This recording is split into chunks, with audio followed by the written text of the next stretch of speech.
and impact members of the impact board that are with us virtually or the Zoom. I can make introductions very shortly. So here is Katarina Drenjanin, visual artist, Ivana Milenović-Popović, whose work you saw last night. It is produced by Duck Theatre in collaboration with the Institute for Modern Dance of Belgrade. And Olga Murashova, she is also the student of the master studies at our institute, so whose work we just saw. Katarina's work we saw down there. It's the installation memory, the performance heritage by Ivana Milenović-Popović, and RussianBride.com that we just seen, and we're still very excited. Of course, Rosanna Luis. She's the mind behind the Hope Hive project, and also the member of the impact board, and she has many other hats. I think you can speak better. So I would just like to invite all of us to firstly Rosanna to speak about Hope Hive project and thinking partners, and then we can go on with questions and conversation, because we have really three very different and very peculiar works that also do have some similarities, which is incredible because they didn't see each other's work before, and they also were in the partnership with different thinking partners. So Rosanna, my pleasure. Thank you, and thank you to the theatre for hosting this Hope Hive session with the three artists who've been introduced, and I'd like to introduce the people online. So we have Elada Evangelou, who's based in Cyprus, a professor, a founder of Rooftop Theatre, and my co-developer for the Hope Hive project. She hosted a version of Hope Hive called Thinking Partners at the Buffer Fringe Festival in Cyprus between 2020 and 2022. We also have Jermaine Ingram on the line. Hi, Jermaine. So Jermaine is actually one of the instigators of the original Thinking Partners program, and we have the honor to have her as a thinking partner on this edition. And I believe Tony Shapiro-Pim is also there, who was one of the instigators as well. We can't see you on the screen, sorry about that. And Armine Avetisian, who's also working with Impact and has been following our journey from the very beginning. So Impact is a diverse global network organization. We're based legally in the US, but we really work around the world. And we have people on our board, but also participants, artists, practitioners, academics, who are really based in all the different regions of the world. And we support projects and we support artists in different ways. One of those ways is through Hope Hive, but we also have programs around storytelling and profiling artists and telling their stories, and virtual events to connect and network people together. So check us out and do follow. But for Hope Hive, this is a program that is really about connecting across continents, across art forms, across contexts, and finding ways to connect in a way that is very deep into people's creative practice and their approaches, but also in the themes and the topics and issues that they're looking to address. So for this edition of Thinking Peace, we wanted to explore human rights in line with the festival. And we wanted to, in the creative development phase of their projects. So Diana did a great job of selecting the three artists based on her extensive knowledge and on their interests and needs. We did a survey and we paired them with three of the thinking partners, two of whom are online with us today. So that's how it kind of worked. And Hope Hive is a program to enrich knowledge and experience, to build networks of hope and of solidarity, but also to deepen the role of arts and what it means to be an artist, and what it means to host a festival on the theme of arts and human rights. So that through the arts, through the conversations that they're having, they're raising awareness within themselves, with each other, and also with an audience around those topics that they're addressing. So it builds, as I mentioned, on a past project, and I'd just like to bring in Elada here to share a bit more about the history of Hope Hive and the first edition through the Thinking Partners. Thank you, Rosanna. Good afternoon, everybody from Nicosia. I'm sure you're having a wonderful festival. Enjoy yourself. So I think it's a very fitting coincidence that Tony and Jermaine are also here, because there were two people, as well as Armina, of course, that were very closely connected to the development of the first Hope Hive program, which was called Thinking Partners. And it was a program that developed in 2020 in the midst of the pandemic. The Buffer Fringe Performing Arts Festival that I was running as the artistic and executive director found itself only trapped within the island of Cyprus, but also trapped between two checkpoints in the buffer zone of Cyprus, with artists not having access to each other, not having access to the spaces, not being able to visit each other across the dividing line. So at that point, Impact, through our dialogue with Tony and Jermaine and Armina and the whole team that was part of the organization at the time, we conceptualized together a way that we could actually support the artists to help them to be less isolated. And this was by pairing them up with individuals that they felt that they needed with specific expertise that they felt would help their project and would help it develop further.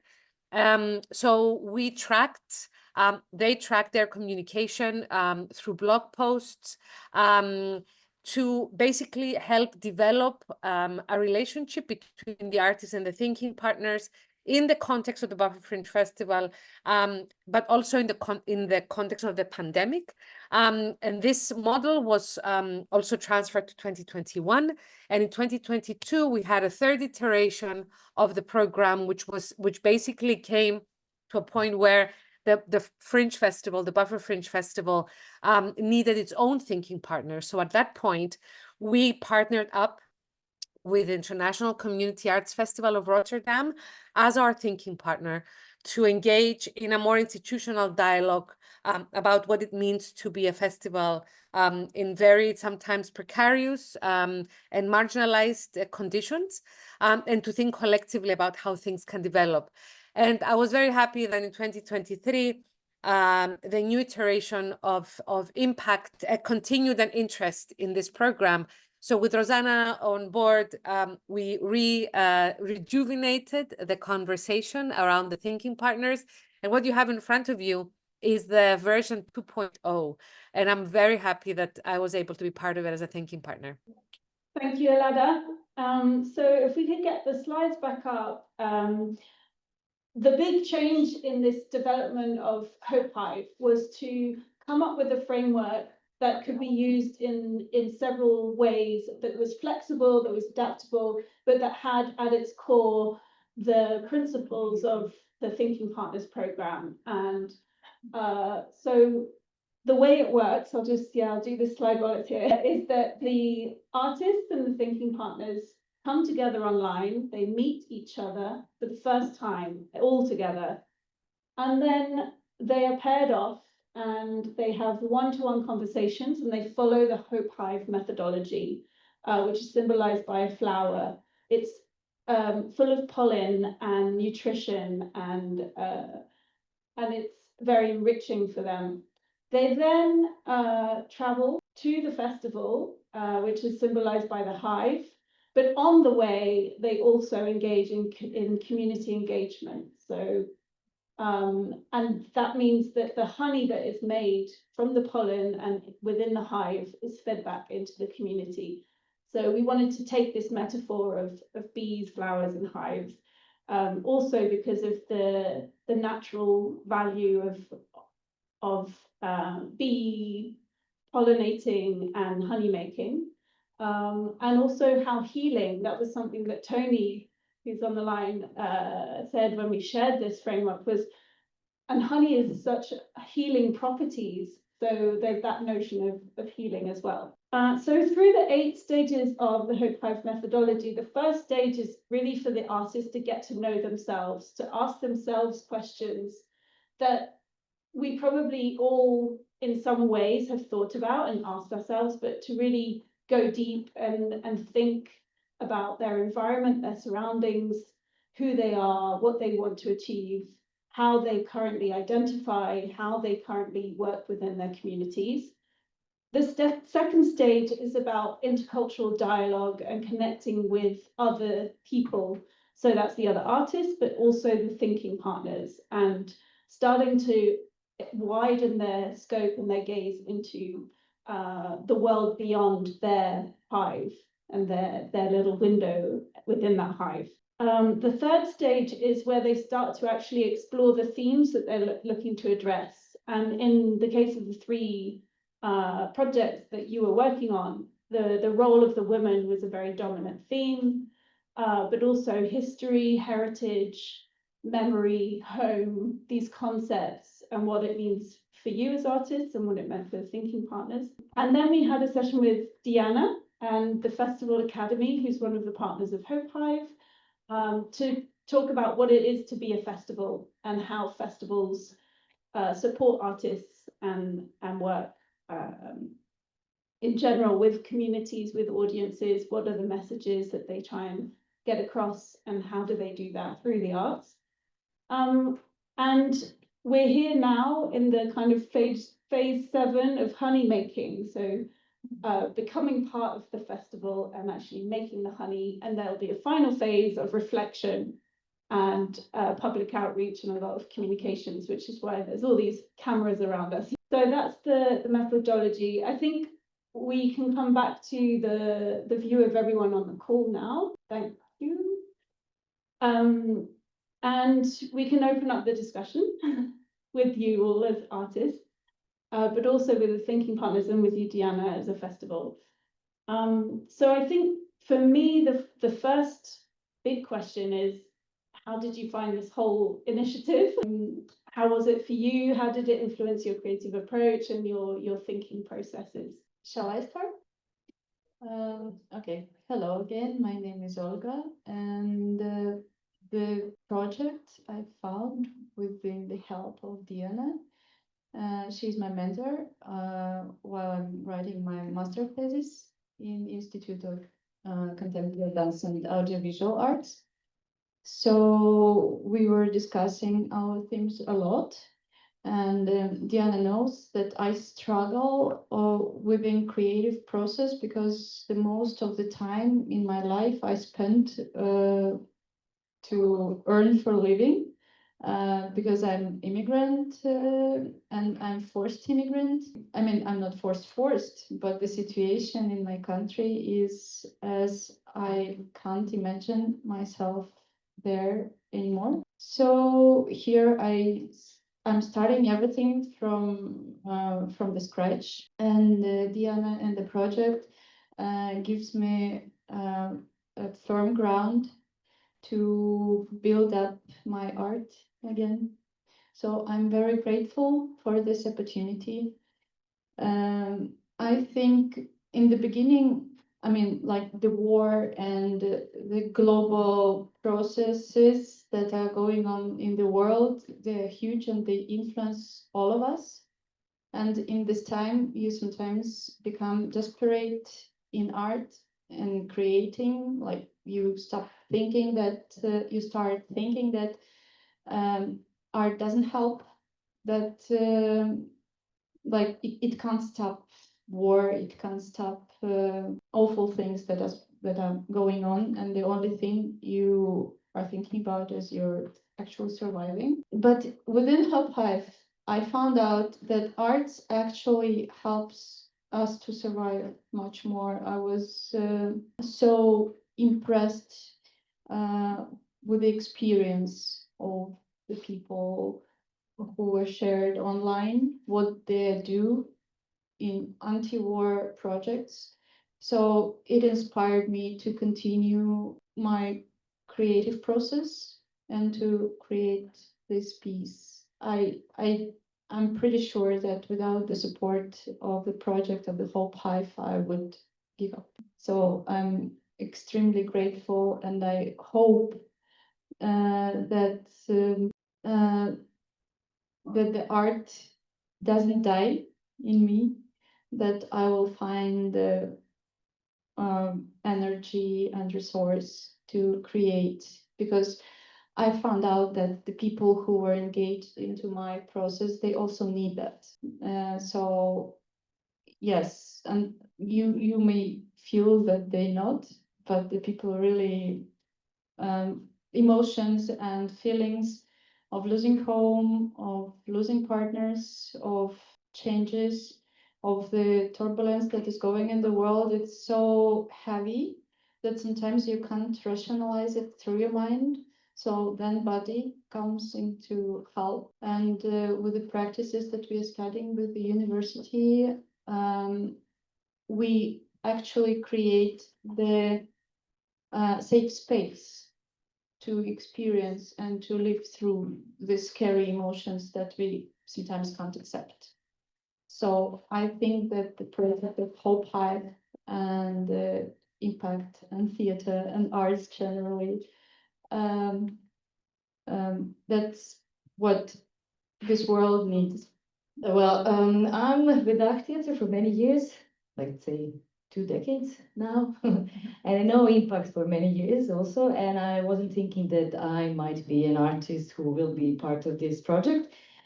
So I was pretty much surprised, and also I'm very thankful for that. And my work started at the Institute of Modern Dance, as Diana mentioned, as a PhD, a practical part of my PhD. And it was presented in November as part of my exam, final exam. And I wanted to continue, of course, to work on it and to have it as a performance, like a regular performance where I can perform in Belgrade or anywhere. So this opportunity comes up fantastically. And I had amazing thinking partner, which is Elada, who's here. And together with her, she inspired me really pretty much with some questions, posing me questions, not proposing solutions, but basically making me think deeper and connecting things that are within me, myself, and the country where I live in, and the position of women in my society.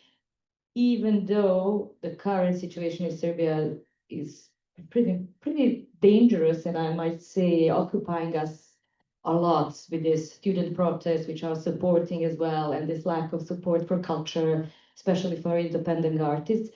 So in the moment, it wasn't easy to continue to work on this topic while those are things that are happening that are pretty much urgent. But then on the other hand, as Olga said, art really can save our sanity. So that is what I truly believe, and I know from my experience and from the experience of my colleagues and many people from the audience I've met so far. I'm so grateful for this opportunity that I could finish the work which was presented yesterday, and I hopefully it will live, especially in the areas where women actually don't have voice. So this is my hope. Thank you. So yes, thank you everybody for speaking up and talking. It was wonderful as always to hear everybody. Well, for me, it was a very personal experience joining the project, and it did feel deep, and it did feel important, because on the first hand, I had a wish to work inside communities. It could be marginalized communities, sensitive communities, but we are all sensitive in a way, so working with community in general. So when Diana asked me to join the project, it was a wonderful opportunity, and it really came out to be even more wonderful than I have imagined. Not just working with my thinking partner, it's Dessa. She's not here at the moment because she lives very far away, so we cannot align with time zones. But not just exchanges with Dessa, and that was really the wonderful part. It wasn't meetings, it was exchanges. We were constantly talking from the part of our, you can say it even everyday life, professional experiences. So it wasn't just mentor-student relationship that you would imagine, that is fearful or somebody is being serious and telling you what to do. but it was a really profound experience of actually learning about one another. So whatever solution or advice comes from her, I already feel like I know her. So it already feels in the right place. What's coming from her feels in the right place inside of me. It was really great for me to become part of the organization, as I feel now I'm part of a larger thing. Because it's not just that I wanted to work inside communities. Those communities also feel very unsafe. I wanted to work with violence. I wanted to work with fear. I wanted to work with trauma. So actually finding out about an organization that is focusing on artists who work inside communities where conflict exists, but actually meeting those artists and professionals and thinkers who are thinking in a wonderful way and who are full of hope and full of empathy. So just meeting us all very sincere and sensitive individuals working with very difficult things. It was profound for me. So I'm really glad I'm the part of the story. Sorry, I'm so stupid to forget to tell about my gorgeous thinking partner. I think it's very important to say big thanks to her. I mean, this is a great person. She encouraged me. I think I felt care for a very, very long time from her, like care and support personally. And she encouraged me to speak about personal things, that the human rights is actually, this is about personal and deep feelings. It's not about the labels and wallpapers or whatever. This is about what we hide. So I'm grateful that she held me and guided me, and I feel her so much. Yes, that's Jermaine, and I was actually going to come to Jermaine and Ilada online. Thank you for sharing your reflections. It's very heartwarming to get that feedback about the whole experience and to hear a bit more about how it went for you. So if Jermaine is there, I was going to ask just what was an inspiring or thought-provoking moment for you throughout this process, and having developed the Thinking Partners program previously, what do you feel sort of worked well in this new iteration? Hi there. I've got my video off because my connection is a bit unstable, and I'm hoping that by keeping my video off, I can stay connected to you. I wasn't sure that I was going to be able to be here today, so I wrote some comments that could be communicated either by Olga or by Armene. So I think I'll just read what I wrote because I think it's responsive to the questions that you've posed. Having been one of the people who helped launch the original Thinking Partners initiative between Impact and the Cyprus Buffer Fringe, I've been delighted to participate in this revitalization and evolution of the program. I feel such gratitude for the chance to work with Olga. From the start, I felt an affinity for the stories and themes that were conversing and colliding in her original project description. And I had a sense that my own practice would be a good place from which to serve as her critical friend and well-wisher. We met frequently, probably more often than anticipated by the Hope Hive design.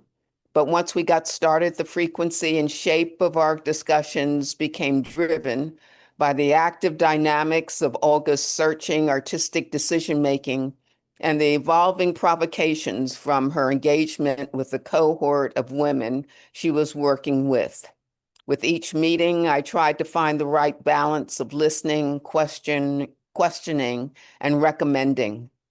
What I most enjoyed in this process was seeing Olga gradually find and I call this small dances, inside the huge storm cloud of war, displacement, migration, and alienation that is the social environment that motivates Russian Bride. Her determined and persistent use of movement to locate the intimate places in herself and her colleagues that resonate with both the trauma and the resilience associated with the consequences of war and displacement for women is what makes her project so compelling, both in its process and its outcome. It was deeply satisfying to hear Olga say in our meeting just yesterday that the project has already done what it was meant to do, and that the upcoming performance is mostly a byproduct. As we see on a daily basis, the metastatic spread of private and national aggression, authoritarianism, and official corruption, I often question what art can do to abate or transform those forces. A reassuring answer seems more and more distant, but I believe in the capacity of art to excavate and offer small dances that communicate our curiosity about, caring for, and connection to one another, even in a world that can be pretty wretched. It's that capacity that makes Russian Bride really potent. Thank you, Jermaine, and I really love that concept of small dances. And there was a lot of movement in Ivana's piece as well. So that sense of movement and embodiment of the stories and the narratives and the experiences, the feelings, really came across in the works that we saw this week. So coming to Elada, from your perspective, how was the whole experience? What do you feel you've learned through becoming a thinking partner yourself? And if you have a question also back to Diana as a fellow festival curator, artistic director. It was great. I had a wonderful, wonderful kind of time through these past few months, speaking with Ivana, like the progress of kind of watching dramaturgy in action, but it was also the combination of the artist, the fact that Ivana is not only an artist, she's also she's an activist herself, and she's also part of the organization, both of the theater, but also the festival. So there was this kind of these multiple selves that we both kind of needed to kind of bring into this one conversation.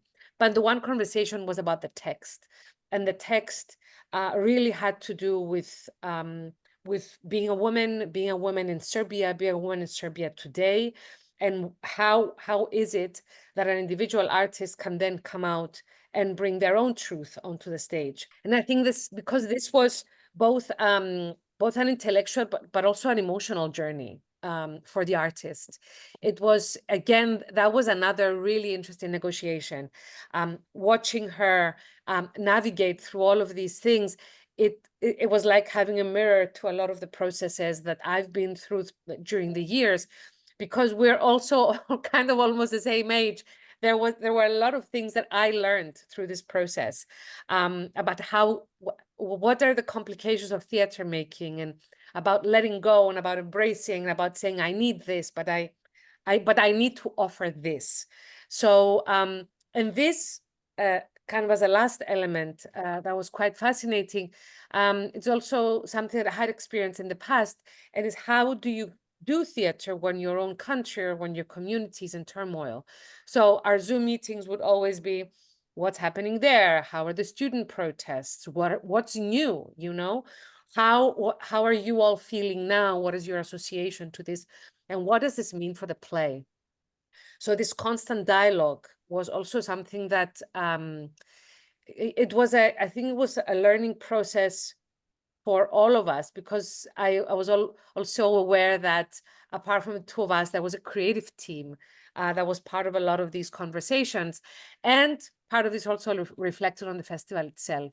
Putting a festival in a country, in a town, in a continent in turmoil, not to even mention what's happening in our overall geographical area, can be very challenging. But as artists, we need to learn to deal with that and cope with that. So these are, for me, I would say that they're learning mechanisms that I let's say that I sharpened through this process. And and it was wonderful to have the luxury to speak with someone for hours and based on a specific piece of literature, to be able to have this, in a way, emotional distance. So yeah, that was it. So to Diana, from festival maker to festival maker, what do you believe the new elements that came into the festival are through this process? Like, could you hear other voices in these plays? Did you sense these new presences that came through this Hive program? I'm wondering what it meant for you. Firstly, I want to say that how I met you, Elada, and very briefly, for those of you who probably don't know, Elada was artistic director of Buffer Fringe Festival, and this is the festival that is happening in Nicosia at Cyprus. And Nicosia is divided city between Turkish and Greek part. And as, for example, Berlin many years ago, it always shocked me to see the wall that is passing through the city, or in Palestine and so on and so on. So, I mean, I can't comprehend it. And so I came there because Elad invited me to come. And then the festival had been created in the buffer zone. So this is why Buffer Fringe.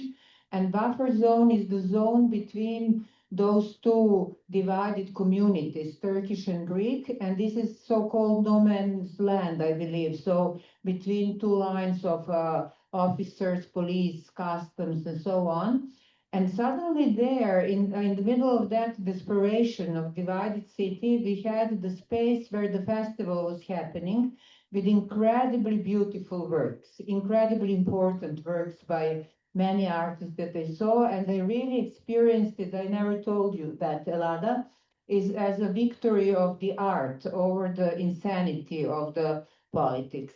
And this is also the festival where I met artists that we brought here to our prologue to the festival, Moran Dukshani, and so many connections. So in the sense, so to come back to our festival, Arts and Human Rights, it's very interesting. I was reflecting on thinking partners term, and Impact coined the thinking together process that I really learned through Impact consciously, although Jadranka, my co-director, and myself, and then actresses that collaborate with us, we think together all the time, but we didn't call it like that. And we were never aware, actually, of the that process that I started to be aware of in Impact. And then thinking partners, we are having thinking partners at the festival whose topic is thinking peace. So somehow that idea snuck in of thinking together, and I believe that Jadranka, you coined the term, the topic, thinking peace, because we were speaking about, like, we want to talk about peace in this edition of the festival, and then we came, but I deeply believe that it was really influenced by all these years collaborating with Impact and me also speaking, guys, this is incredible process. Thinking together is so much more fun than coming with one idea and then everybody are like discussing that one idea. So this is how I think the Thinking Partners project influenced the festival really on this kind of the very deep level. And then to have, of course, possibility. I'm also deeply thankful to Impact and you, Rosanna, to be able to offer this opportunity to these great artists. I mean, I mean, it's a modest grant that they got, but still it's support. And what is like, I think, even far more precious, this is what they all expressed, the collaboration with their thinking partners. So it was incredible. Of course, the topics they researched aligned with the topics of the festival. And so they each brought their unique view to the festival and a unique topic. And also, I think for us here in Serbia, it's very important to hear from the Russian community. And what we, because of the whole, what is happening in Russia, lots of people from Russia emigrated to Serbia. And not to go in the long story about that, but we still are like separated communities a lot.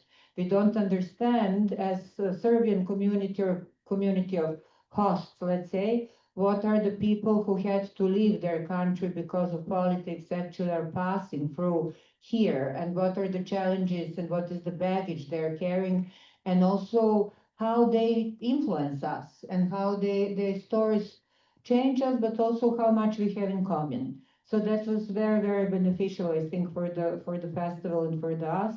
And then the work by Katarina, that is also, Katarina somehow experienced your work memory in a way as continuation of your research of home, because Katarina had a few months ago her solo exhibition in a very good venue here, and it was superb exhibition. Really, it was a quite amazing exhibition. This is also why I actually started to be very excited, and I was thinking like, oh, she could be one of the people for Hope Hive. And I felt that memory is really continuing the research of what is the home for all of us, and the home as the physical place, but also home as the metaphor, and the memories as the space where we all live, but also we can share them and we can exchange them and so on. So I found that it also brought the very interesting aspect of your generation, Katarina, that is another generation from ours or from mine. But still, I'm in a way thrilled to see how our topics of our two generations are actually connected. And this is something that was quite amazing. And then, of course, about Ivana's work, for me, it's not easy to talk because, I mean, it's the part of what I breathe in that theater every day. And it's hard to be objective, but what I can say that her work brought to this, what my friend reflected, I got the message from a very good friend, and she's not from theater, she's doing from other fields, but she's always very deeply critical, and she really liked Ivana's piece, and she said, this is like old but new Dach. And this is also, I think, the kind of the work of the, again, new artist. I mean, Ivana is a generation, we're one generation apart, so believe it or not. So more or less. Okay, thank you. Someone who hasn't spoken yet is Armine, and she's my co-star in all of this. She has been managing the relationship with the artists and the thinking partners throughout this journey. It's been a 6-month process. I think we started in January. We launched the Hope Hive, and they've been meeting very regularly, facilitated by Armine.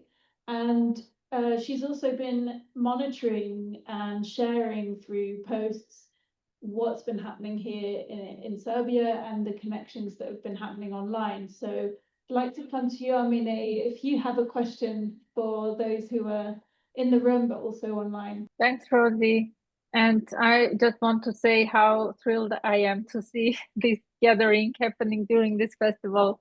And I'm so sorry that I can't be there in person, but I'm grateful for the theater and Diana, you and your colleagues for enabling us to participate virtually. So the question I wanted to ask both thinking partners and also artists, and please feel free to just pick it up, whoever wants to, is what challenges and opportunities you think are emerging from this experience, from this exchange, and maybe also from the artistic projects, artistic processes that you have been part of. So that would be my question. Anyone in the room? Yes, Katerina. I will be the volunteer. Yeah. Well, I just thought of one thing. I wanted to work with communities. I mentioned that before, even before starting Impact, but I didn't feel strong enough in a way, or like I don't have the mechanisms to actually go inside communities and work with them through art. And now I feel like I have those mechanisms and the skill, or that I feel even more powerful to just try because I know more people that are also trying and within Impact and doing such good work. So yes, I think that's the future opportunities that I'm looking forward to, and that I now feel are more possible working within communities working on difficult situations, either political on a state level or whatever, but actually working with people, because I think it's important to work with people.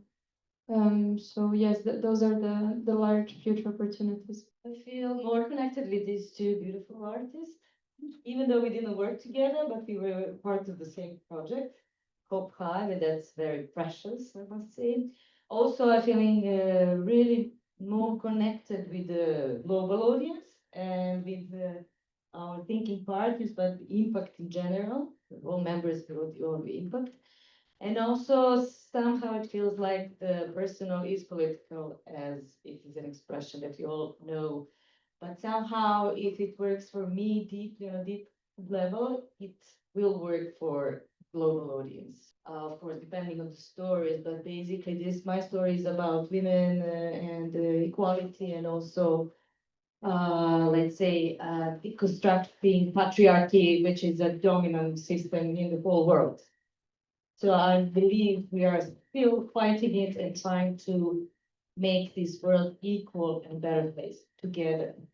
Not only women, but men and women together. For me, the challenge, if I understood the question correctly, the challenge in the beginning was my previous experience of the creative process, because I've always been working within big institutions where we have all the facilities. And when I stayed on my own without any task, it was extremely challenging for me to start.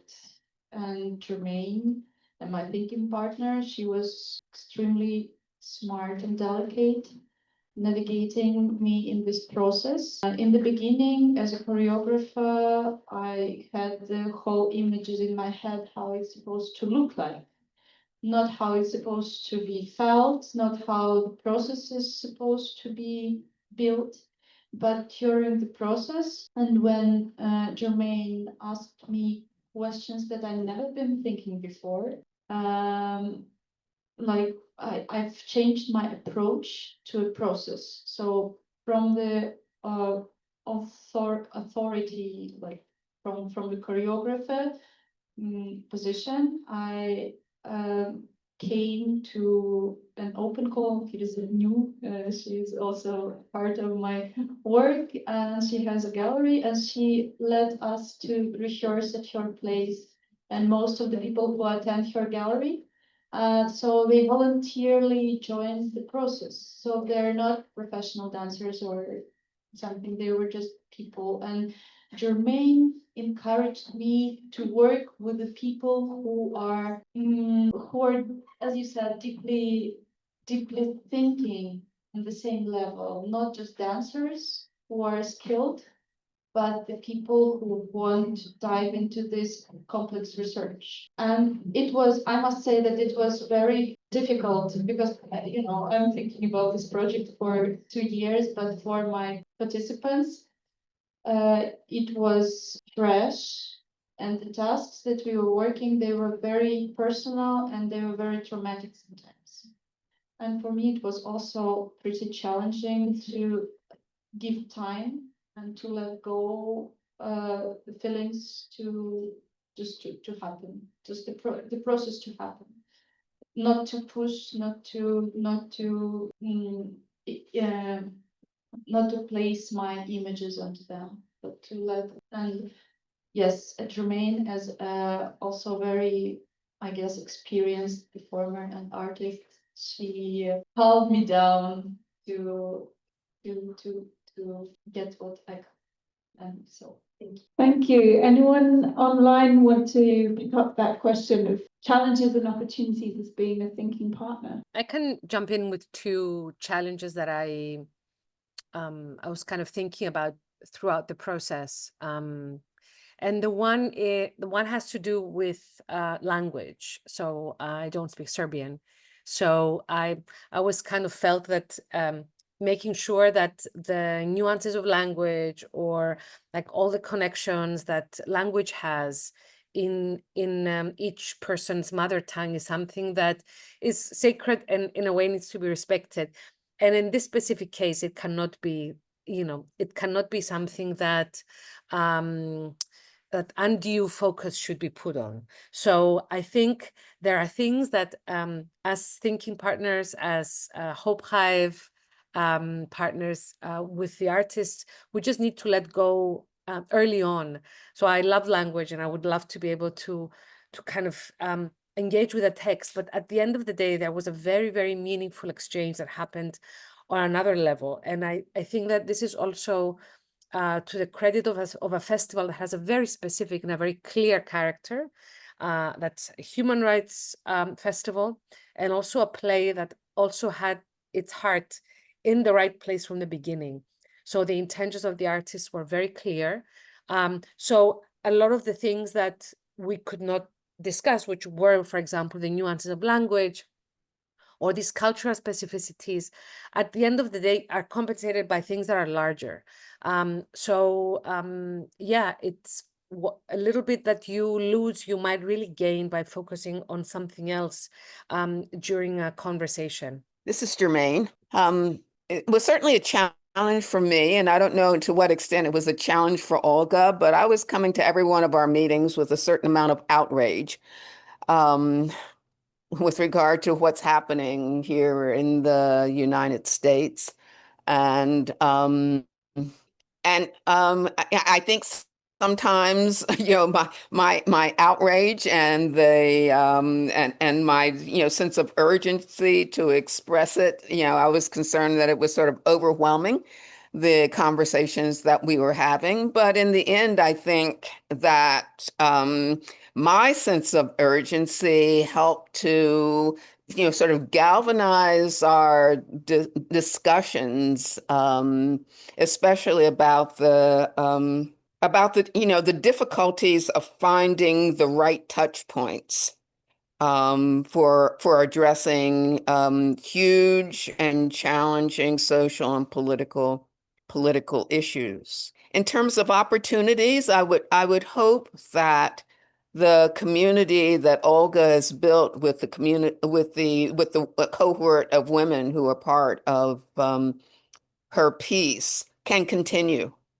and that there can be additional dimensions of the excavation and exploration that they've been doing as part of this piece, and perhaps develop it into sort of a larger process that can invite in additional people who are experiencing the same kinds of dislocations and concerns and traumas that are reflected in her piece. Yeah, thank you. And I think the interesting thing about Hope Hive when we designed it is that it's not one hive and one project that just lives on its own. It's a sense that we are all bees and we're all navigating this world in the best way that we can.